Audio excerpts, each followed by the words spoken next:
સયાજગંજ વિસ્તારમાં આવેલ ભીમનાથ બ્રિજના ત્યાંથી પસાર થતી વિશ્વામિત્રી નદીમાં ચાલતી કામગીરીનું નિરીક્ષણ કરતા મ્યુનિસિપલ કમિશનર દિલીપ કુમાર રાણા તથા અન્ય અધિકારીઓ સયાજગંજ વિસ્તારમાં આવેલ ભીમનાથ બ્રિજના ત્યાંથી પસાર થતી વિશ્વામિત્રી નદીમાં ચાલતી કામગીરીના નિરીક્ષણ માટે મ્યુનિસિપલ કમિશનર દિલીપ કુમાર રાણા તથા અન્ય અધિકારીઓ સ્થળ પર આવી પહોંચ્યા હતા। વડોદરા શહેરમાં ગયા વર્ષે ઓગસ્ટ મહિનામાં આવેલા 2 વખતના પૂરની પરિસ્થિતિ ફરીવાર ન સર્જાય તે માટે પાલિકા તંત્ર સજ્જ થયું છે।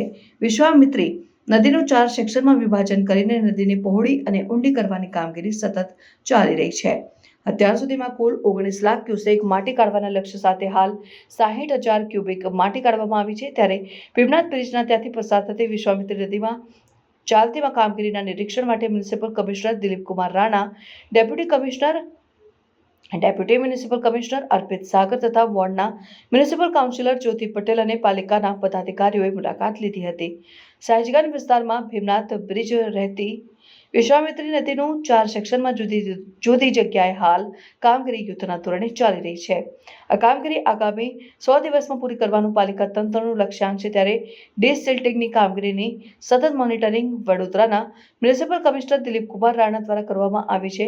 કામગીરી દરમિયાન અવરોધ સમાન દબાણનો જરૂરિયાત મુજબ દૂર કરવામાં આવશે। આ કામગીરી આગામી 100 દિવસમાં પૂરી કરવાનું પાલિકા તંત્રનું લક્ષ્યાંક છે, જેમાં કોઈ કસર બાકી રાખવામાં આવશે નહીં તેમ વડોદરાના મ્યુનિસિપલ કમિશનર દિલીપ કુમાર રાણા દ્વારા જણાવવામાં આવી હતી।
વિશ્વામિત્રી નદીનું જે ડિસિલ્ટ ચાલે છે એના ઉપરાંત હવે વધારાની કામગીરી બી હાથ ઉપર લીધી છે।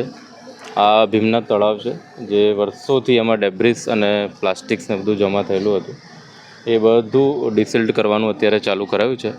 લગભગ 2 પોકલેન્ડ વધારાના લગાવીએ છીએ, એટલે 2 પોકલેન્ડ જેસીબી અને અમારા જે સફાઈ ભાઈઓ છે એમના મદદથી આખું ઓપરેશન પાર પાડવાનું છે। લગભગ 10 થી 12 દિવસની અંદર એનાથી પણ વહેલા આખું જે ભીમનાથ લેકનું જે પુરાણ થયું છે ને જેમાં વર્ષોથી સિલ્ટ જમા છે, ડેબ્રિસ જમા છે, પ્લાસ્ટિકના થર છે, બધા કાઢવાનું કોર્પોરેશને હાથમાં લીધું છે અને આજે શરૂઆત હતી એટલે આનો વિઝિટ કરવા આવ્યા છીએ।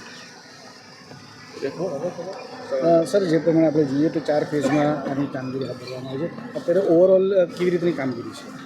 4 ફેઝમાં કામગીરી ચાલી રહી છે। વિશ્વામિત્રી નદીની એ તો 100 દિવસ ચાલશે, પણ એની આજુબાજુના જે પેરિફેરિયલ રિવરલેટ્સ છે તો એ બધામાં પણ કામગીરી ચાલુ કરી છે। એટલે એ પૈકીનું આ ભીમનાથ તળાવ છે એનું ડિસિલ્ટ કરવાનું હાથમાં લીધું છે। આપ જોઈ શકો છો બધું કામગીરી ચાલુ છે અને લગભગ 10 દિવસની અંદર મારો એવો અંદાજ છે 10-12 દિવસની અંદર આ બધી કામગીરી પૂરી કરવામાં આવશે। દબાણ કે એના માટે પણ કોઈ દબાણ હશે તો અમે દૂર કરશું।